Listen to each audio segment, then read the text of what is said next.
سے ہماری حفاظت فرمائے۔ راستے میں ملنے والے پیسوں کا حکم۔ اگر راستے میں چلتے چلتے کوئی پیسے وغیرہ ملیں تو اس کو اٹھانا چاہیے یا نہیں، اس کے بارے میں کیا حکم ہے؟ عابد صاحب انڈیا سے۔ دیکھیں، کہیں ایسی جگہ پر جہاں پبلک نہ ہو، رش نہ ہو، وہاں کوئی آپ کو قیمتی چیز یا پیسے پڑے ہوئے نظر آتے ہیں اور آپ کو یہ امید ہے کہ میں نے نہیں اٹھائے تو ہو سکتا ہے اصل مالک یہاں تک پہنچ جائے، پھر تو آپ نہ اٹھائیں، کوئی حرج نہیں ہے۔ لیکن آج کل ایسا ہوتا ہے کہ رش والی جگہوں پر پیسے اکثر نظر آتے ہیں اور لوگوں میں ایمانداری بھی ذرا کم ہے، تو اس میں خطرہ یہ ہوتا ہے کہ اگر آپ نے نہیں اٹھائے تو اصل مالک کے پہنچنے سے پہلے کوئی اور آدمی اٹھا کے کھا جائے گا وہ پیسے۔ تو بہتر یہی ہے کہ آپ وہ پیسے اٹھا لیں اور پھر مالک کو تلاش کریں۔ تلاش کرنے کا سمپل طریقہ یہ ہے کہ قریب قریب دکان سے پوچھ لیں،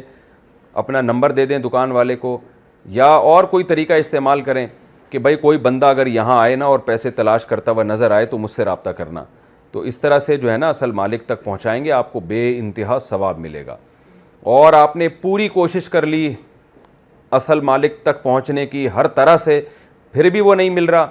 تو پھر شریعت میں حکم یہ ہے کہ اس کو صدقہ کر دیا جائے، اور اگر آپ زکوٰۃ کے مستحق ہیں تو خود بھی اس کو استعمال کر سکتے ہیں، لیکن اس نیت کے ساتھ کہ اصل مالک آئے گا تو اس کو میں لوٹا دوں گا۔ لیکن علماء کہتے ہیں کہ اگر آپ زکوٰۃ کے مستحق ہیں تو ایسے ہی استعمال نہ کر لیں، بلکہ